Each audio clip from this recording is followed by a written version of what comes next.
اعوذ باللہ من الشیطان الرجیم، بسم اللہ الرحمن الرحیم۔ ماہ رمضان المبارک کے 23ویں روزے کی دعا۔ بسم اللہ الرحمن الرحیم۔ اللہم اغسلنی فیہ من الذنوب وطہرنی فیہ من العیوب وامتحن قلبی فیہ بتقوی القلوب یا مقیل عثرات المذنبین۔ اے اللہ، اس مہینے میں میرے گناہوں کو دھو ڈال اور مجھے عیبوں سے پاک فرما دے، اور میرے دل کی پرہیزگاری سے آزمائش میں ڈال، اے گناہ گاروں کی لغزشوں کو معاف فرمانے والے۔ ہم اللہ کی درگاہ میں دست نیاز بلند کرتے ہیں کہ اے اللہ، آج مجھے گناہوں سے پاک فرما دے۔ انسان کا دل گناہوں سے آلودہ ہونے سے پہلے ایک سفید اور چمکدار صفحے کی مانند ہوتا ہے، لیکن ہر گناہ اس پر ایک سیاہ نقطہ چھوڑ جاتا ہے۔ یہ سیاہ نقطے دل کو تاریکی میں ڈبو دیتے ہیں، یہاں تک انسان توبہ اور استغفار کا راستہ بھول جاتا ہے۔ قرآن کریم فرماتا ہے کہ گناہوں کی وجہ سے دل، کان اور آنکھوں پر پردہ پڑ جاتا ہے اور انسان دردناک عذاب کا مستحق بن جاتا ہے۔ ہمیں چاہیے کہ ان سے پہلے کہ گناہوں کی سیاہی دل کو مکمل طور پر ڈھانپ لے، ہم اس سے نجات کا راستہ تلاش کریں۔ آج کی دعا ہمیں سکھاتی ہے کہ ہم اللہ سے اپنے وجود کو گناہوں سے پاک کرنے کی دعا کریں اور توبہ کا دروازہ کھولنے کی التجا کریں۔ توبہ وہ ہو جو شرائط و آداب کے ساتھ کی جائے اور ہمیں گناہوں کی طرف لوٹنے کا موقع نہ دے۔ توبہ گناہوں کو دھو کر انسان کو اللہ کی رحمت کی وسیع دنیا میں واپس لے آتی ہے۔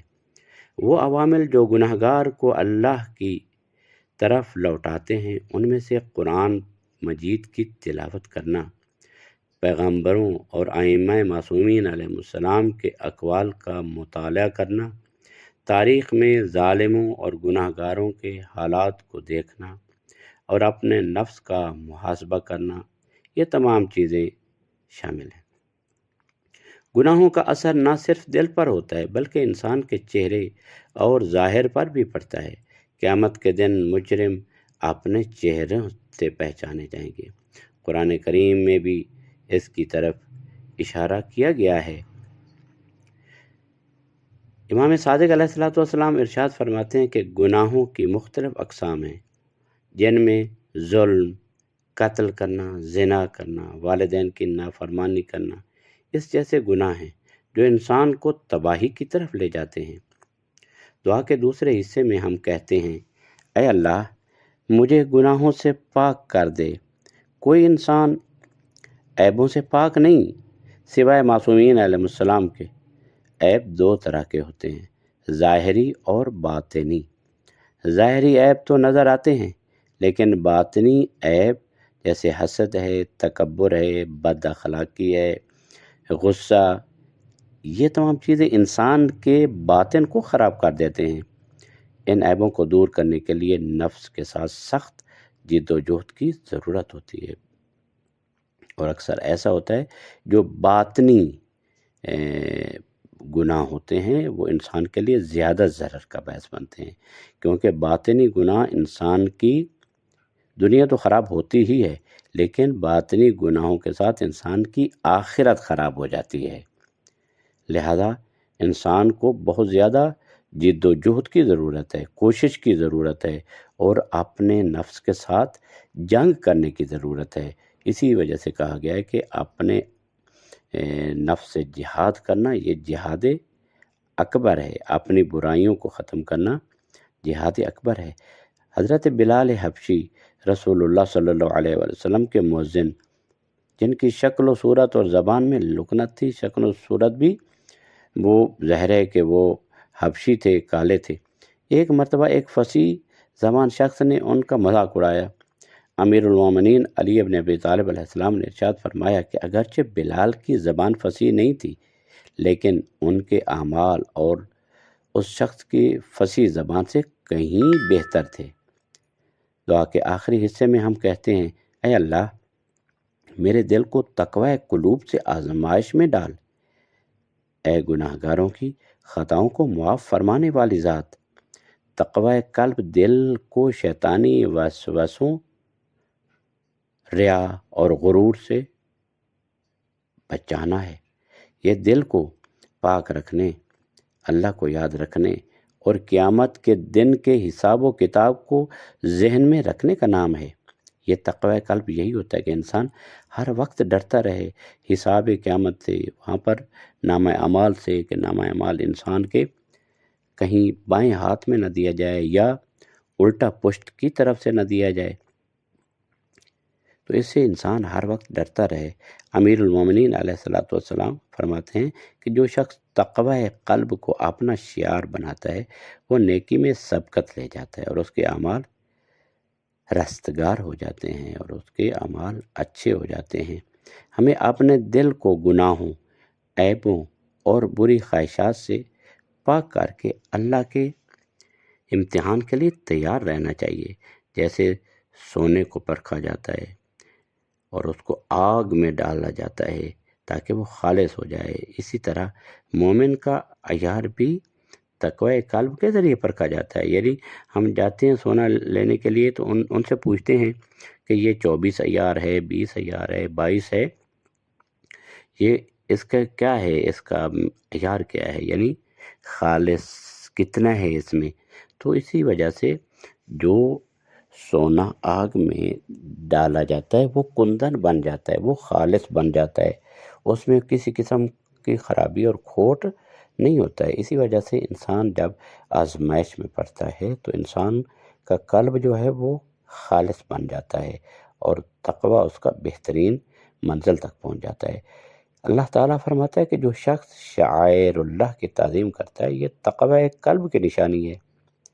وَمَن يُعَظِّمْ شَعَائِرَ اللَّهِ فَإِنَّهَا مِن تَقْوَى الْقُلُوبِ۔ حقیقی تعظیم وہی ہے جو دل سے ہو۔ نبی اکرم صلی اللہ علیہ وآلہ وسلم نے فرمایا تقوی یہاں ہے، اور اپنے سینے کی طرف اشارہ فرمایا، یعنی اپنے سینے کی طرف اشارہ کرتے ہوئے کہا کہ تقوی یہاں پر ہے، یعنی انسان کے قلب میں تقوی ہوتا ہے، زبان میں تقوی نہیں ہوتا۔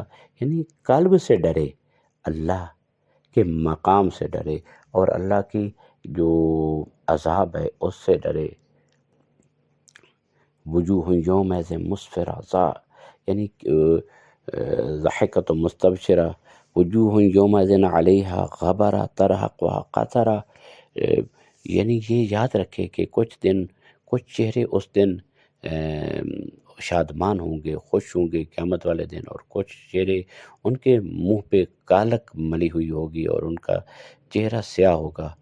یومن کان مقدارہ 50,000 سنہ، یعنی 50,000 سال کا دن ہوگا، اور 50 موقف اور چوکیاں ہوں گی، وہاں پہ کھڑا ہونا پڑے گا، اور اتنی گرمی کی شدت ہوگی، پیاس کی شدت ہوگی، اور انسان کی کیا بری حالت ہوگی۔ یعنی ان چیزوں کو ذہن میں سوچے، دل میں سوچے، اور پھر ڈرے کہ خدایا مجھے اس دن سے بچا لے۔ تو اس دن سے بچنے کے لیے یہاں بھی ریہرسل کی ضرورت ہے، کہ جس طرح امیر کائنات نے فرمایا کہ یہ جو ماہ رمضان ہے، چونکہ ہم ماہ رمضان کے حوالے سے گفتگو کر رہے ہیں، تو ماہ رمضان ایک مضمار ہے، یعنی ایک میدان ہے جہاں پر پہلوان تیار ہوتے ہیں، جہاں پر یعنی انسان کی ریہرسل ہوتی ہے، ایکسرسائز ہوتی ہے، یہاں سے پھر انسان متقی بنتا ہے، پرہیزگار بنتا ہے۔ جس طرح کہ تقوی کا فلسفہ بھی ایک روزے کا فلسفہ بھی یہی ہے کہ روزہ انسان کو متقی بناتا ہے، لعلکم تتقون۔ تو اس وجہ سے انسان کو تقوی کی ضرورت ہے۔ تقوی انسان کو جہنم سے بچاتا ہے، اللہ کے غضب سے بچاتا ہے، عذاب الہی سے بچاتا ہے، اور تقوی انسان کو پل صراط سے بجلی کی طرح گزرنے کا سبب بنتا ہے۔ تو دعا ہے پروردگار عالم ہم سب کی تائیدات توفیقات میں اضافہ فرمائے، اور اس روزے کے صدقے میں ہمیں وہ کچھ عطا کرے جو اس دعا میں ہم نے خدا کی بارگاہ سے طلب کیا ہے۔ خدا بہت سخی ہے، کریم ہے، جواد ہے، یعلم ما تخفی الصدور، جو دل میں ہے وہ بھی جانتا ہے، سب کچھ سے آگاہ ہے۔ خدایا ہمیں دنیا اور آخرت کے خیرات و حسنات نصیب فرما۔ وصلی اللہ علی محمد وآلہ الطاہرین۔